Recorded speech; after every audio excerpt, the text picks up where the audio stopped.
Hello, je m'appelle Fantine, ici je parle de Jésus, le chemin, la vérité, la vie. J'ai plein de choses à vous dire et là le Seigneur vient juste de m'enseigner d'une révélation toute fraîche et très très chouette, donc il fallait absolument que je vous la partage rapidement avant de me laisser distraire par autre chose. Du coup c'est à propos du temps, à propos de la gestion du temps, à propos du timing de Dieu, à propos des choses qu'on ne contrôle pas et qu'on ne maîtrise pas. Vous voyez, ça fait plusieurs semaines que je suis en télétravail parce que c'est une période un peu creuse dans mon job avant que je prenne des vacances. Et en fait, je pourrais clairement passer ma vie en jogging, en pyjama, à attendre que le temps passe parce que je suis devant un ordi toute la journée. Mais aujourd'hui, je me suis dit, non, aujourd'hui, Fantine, tu vas t'habiller, tu vas te préparer comme si tu devais sortir à n'importe quel moment parce que je sens dans mon esprit qu'il va se passer quelque chose de particulier aujourd'hui. Et vous voyez comment le Seigneur s'est servi de ça.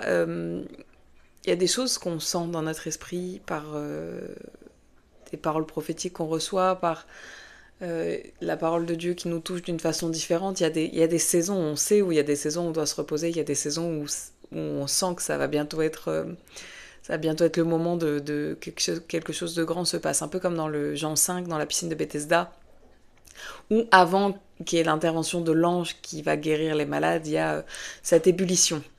Voilà, je sens en ce moment que dans ma vie, c'est l'ébullition. Ça va arriver à n'importe quel moment. Et donc du coup voilà, donc je me prépare et tout. Et en fait j'ai commandé quelque chose qui devait arriver normalement dans les jours qui viennent. Ça devait pas arriver aujourd'hui. Quand je regardais le suivi de commande sur mon téléphone, je voyais pas, il y avait même pas de mise à jour du colis en fait. Vous savez maintenant on peut suivre ces colis, on peut savoir quand est-ce qu'ils arrivent, où est-ce qu'ils en sont. Voilà, moi normalement mon colis il était même encore en préparation dans l'entreprise quoi. Et en fait, ce matin, donc je finis de me préparer, hop, paf, pouf, je me remets devant mon ordi et là je reçois un texto, votre colis est arrivé au point relais.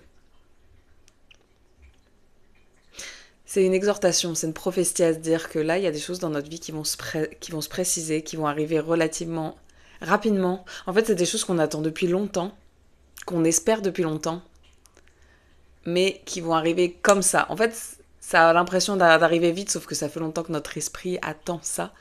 Mais ça va arriver au moment où, effectivement, vous savez l'expression, ça arrive toujours au moment où tu t'y attends le moins. Et bien là, c'est exactement ce qui va se passer. Donc, restons prêts. Rester prêt, ça aide à ne pas devoir se préparer dans la précipitation. Donc, restons prêts. C'est un peu comme dans le verset de Matthieu 24, verset 36. Quant au jour et à l'heure, personne ne les connaît, pas même les anges du ciel, ni même le Fils, mon Père seul les connaît. Voilà, je sais que moi je déteste les surprises. Le Seigneur, il me connaît, il sait que j'aime pas ça. Mais il sait que dans l'idée qu'il faut que je lâche prise sur certaines choses, il y a des choses qu'il peut pas me dire. Voilà, ça fait des jours et des jours que je prie, Seigneur, donne-moi un timing, donne-moi, dis-moi quand cette situation elle va se débloquer, aide-moi, j'ai besoin d'aide et tout. Le Seigneur, il veut rien me dire. Il veut rien me dire parce que je sais pas pourquoi il veut rien me dire, mais certainement il est en train de travailler des choses en moi. Et en tout cas, tout ce qu'on sait, c'est que Jérémie 29, 11, le Seigneur, il a des plans de paix et de joie pour nous, pas des plans de malheur. Donc on n'a qu'à se dire que on est dans une saison où le Seigneur, il nous prépare des belles surprises et que l'épreuve, elle a une date de péremption, genre elle a une date limite. On va bientôt sortir de tout ça. Soyez bénis. Et je prie que cette parole touche le cœur des personnes qui ont besoin d'être touchées à ce niveau. Soyez bénis.